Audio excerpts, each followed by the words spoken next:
รัฐวิสาหกิจน้ำมันเสื้อไฟเวียงจันทน์ได้จัดพิธีเซ็นบทบันทึกมอบหับปั๊มน้ำมันอยู่กองพลที่4ในวันที่14มังกรนี้ภายหลังบริษัทน้ำมันเสื้อไฟเวียงจันทน์หมดสัญญาเช่ากำหนด20ปี 2005 และสืบต่อเซ็นสัญญาเป็นตัวแทนจำหน่ายของรัฐวิสาหกิจน้ำมันเสื้อไฟเวียงจันทน์อยู่กองพลที่4โดยการเข้าร่วมของสหายพันเอกใจเพชรวงศ์แสนสมหัวหน้าการเมืองกองพลที่4มีสหายพันเอกบิเลิศสวยมาลีหัวหน้าห้องพลธิการกองพลที่4สหายพันโทบุญเรียบตอมมณีห้องผู้อำนวยการบริษัทรัฐวิสาหกิจน้ำมันเสื้อไฟเวียงจันทน์พร้อมคณะมีคณะพักคณะบรรษากองพลแผนกการที่เกี่ยวข้องเข้าร่วมท่านวงแก้วนาหงษาผู้อำนวยการบริษัทรัฐวิสาหกิจน้ำมันเสื้อไฟเวียงจันทน์ผ่านบทบันทึกมอบหับปั๊มน้ำมันเสื้อไฟ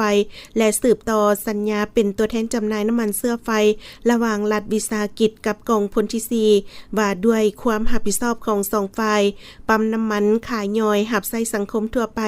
ตั้งอยู่บ้านเจริญสุขเมืองอุทุมพรแขวงสวรรณเขตซึ่งฝ่ายบริษัทแมนเป็นผู้มอบปั๊มที่มีอยู่แล้วคืนให้ตัวแทนจำหน่ายที่ได้ตกลงกันข้างวันที่15ตุลาปี2025บริษัทแมนเป็นผู้สนอง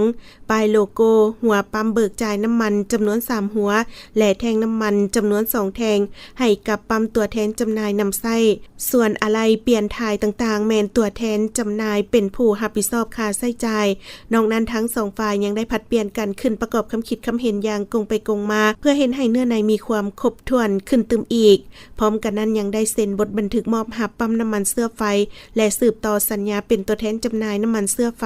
ระหว่างบริษัทรัฐวิสาหกิจน้ำมันเสื้อไฟเวียงจันทน์กับกองพลที่4ในพิธีสหายพันเอกใจเพชรวงศ์แสนสมได้แสดงความย่องยอสมเสยในการร่วมมือของทั้ง2ฝ่ายและอย่างผ่านมาและเห็นดีเป็นเอกภาพที่ได้ตกลงกันระหว่างรัฐวิสาหกิจกับกองพลที่4ที่จะเซ็นบทบันทึกมอบหับและสืบต่อสัญญาเป็นตัวแทนจำหน่ายของบริษัทรัฐวิสาหกิจน้ำมันเสื้อไฟเวียงจันทน์อยู่กองพลที่4พร้อมทั้งเน้นหนักให้พนักงานวิชาการวิชาเฉพาะที่เกี่ยวข้องยกสูงภาระบทบาทความรับผิดชอบสูงขึ้นกว่าเก่าเป็นเจ้าการปกปักรักษาเครื่องของพาหนะให้นำไส้ได้ยาวนานมีความสามัคคีภายในภายนอกให้เป็นปึกแผ่นสืบต่อเฮ็ดสำเร็จหน้าที่การเมืองของตนที่ได้รับมอบหมายพร้อมกันนั้นกองพลที่4ได้มอบให้แผนกเสื้อไฟห้องพลาธิการกองพลเป็นผู้ปกปักรักษาและเป็นตัวแทนจำหน่ายน้ำมันเสื้อไฟดังกล่าวเพื่อรับใช้สังคมต่อไป